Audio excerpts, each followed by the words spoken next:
नमस्कार जय Jagannath good morning समस्त को मो चैनल स्वागत आओ मो चैनल जदि नुआ ताले सब्सक्राइब करने सहित बेल आइकन को क्लिक करेंगे से नुआ ऑल नोटिफिकेशन को क्लिक कले मोर सब वीडियो नोटिफिकेशन आपण मानको फास्ट मिल जिवो। तले देखंतु बेंगलोर रे आज क्लाइमेट केमती अछि।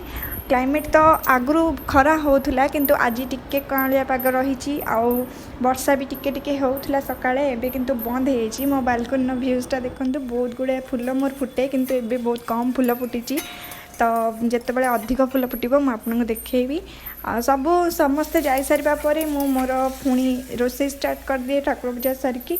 तो रोसे आज हम कौन ना कोबी तरकारी करी आउ राति पकुड़ छाणिकी रखी पकुड़ तरकारी करी। कोबी तरकारी एठी तो कोबी बेंगलोर रे भल लागेनी किंतु ओडिशा भाया टेस्ट ठीक किसी भी परिबा ओडिशा भाया टेस्ट लागेनी। सब परिबा मिले किंतु कौन करवा बाध्य होगी खाइबा तो पड़ो ना। आउे मझे मझे किछिटा भेराइटीज न खाइले भल लागेनी।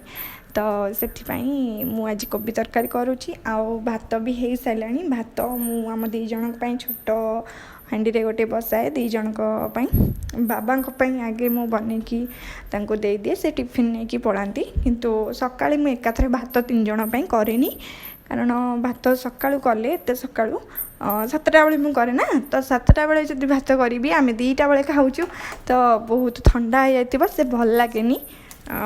तापरे मो वीडियो टी को स्पीड करछि कारण वीडियो टी बहुत लंबा हो आपण मानकु भल लागबनी बोर हो जिवे आपण मन देखिया को। तो तरकारी हो सारा पर भात हो सारा पर मु कौन कली ना दही बैगण आज आमर मो हजबैंड लिकु से कहीकि जाइछन दही बैगण करिया को। तो आज दही बैगण करी तो से बैगण काटिदेली काटिकी धोईकी एवं कौन करी ना ताकू टिके भाजी देवी तेल गरम हवा भितर भूसंग पत्र सब छेड़ेकी रखीदेली जा जा दरकार छुंक देवाई सब साइज करके रखीदेली।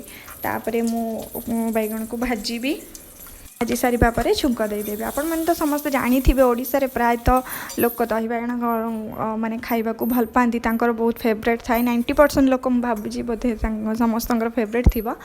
तो मु किंतु खाइनी कारण से दही पड़े दही मु खाइनी से खाइनी केवल तांकरी बनईबी आ जदि रहिबो बाबा रखीदेवी बाबा आसिले खाइबे। बाबा आसु आसु संध्या 7टा परे हो जाउची से राति भी किछिटा मु जदि नुआ जिनस करी थाए स्पेशल जिनस ताले बाबा भी राति रखी दिए से खाती। तो सकाळु एतटा किछि करी हुएनी कारण टिफिन करी भी आउ समस्त सकाळ जलखिया करी प्लस टिफिन भात डाली एमती आउट आइटम कौन करिया पड़े। तो से मत टाइम हुएनी तो जहाँ भी मु रेस्टा रही जाए मु बाबा को राति आसले दे दिए बाबा खाई दियंती। वीडियो मझे मुझे स्किप कर देइथिली कारण भाउज फोन करथिले तले आमर जने ओडिया भाउज रहउचंदी से फोन करथिले लेंबू टिके दरकार थिला नाही बोली। तो मुझे लेंबू देवा डोर पाखु जाइथिली से आसथिले तो से स्किप कर देइथिली। एबे मु छुंक देदेवी बस मोर रोसे आज सरी जीवो।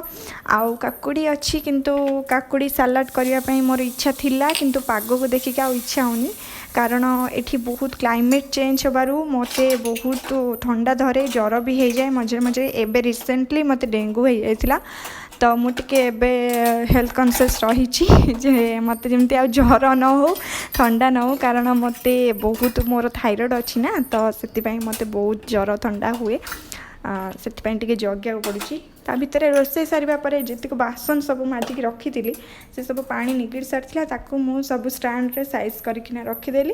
तापरे मु रोसे सारा पर सब बड़े रोसे घर को क्लीन करे। तो एबे मु टिके झाड़ू मारद किचन सब काम सरीगला रोसे मोर सरीगला। तो एबे टिके आसिली भितर गोटे मोर मनी प्लांट अच्छी तो तादरे टिके मु मझे मझे पानी दिए बेसी पानी तो दबा कथा नुह। तो मु 2-3 दिन में थरे टिके टिके पानी दिए भितर को आनी सारा पर से भल से बढ़ी जाइए। तापरे देखंतु लुगापटा तो सुखई देछि किंतु जानिनी एटा सुखिबो कि नाही कारण पाग एपर्यंत भी सेमती हेकि रहिछि। देखंतु पाग पूरा एमती वर्षा पाग हेकि रहिछि वर्षा होउनी किंतु वर्षा पाग हेकि रहि। चलंतु एबे टिके आपण मानकु समस्त को छात को नेकि देखै दोछि जे एठिकार क्लाइमेट एबे केमती अछि व्यूज केमती लागुछि देखैबी। चलंतु ऊपर को जीवा एबे आमे 3rd फ्लोर रे रहउछु तो ऊपर पूरा छातटा ऊपर आ नाही किछि एटा 3rd फ्लोर फ्लैटटा चलंतु देखिबा।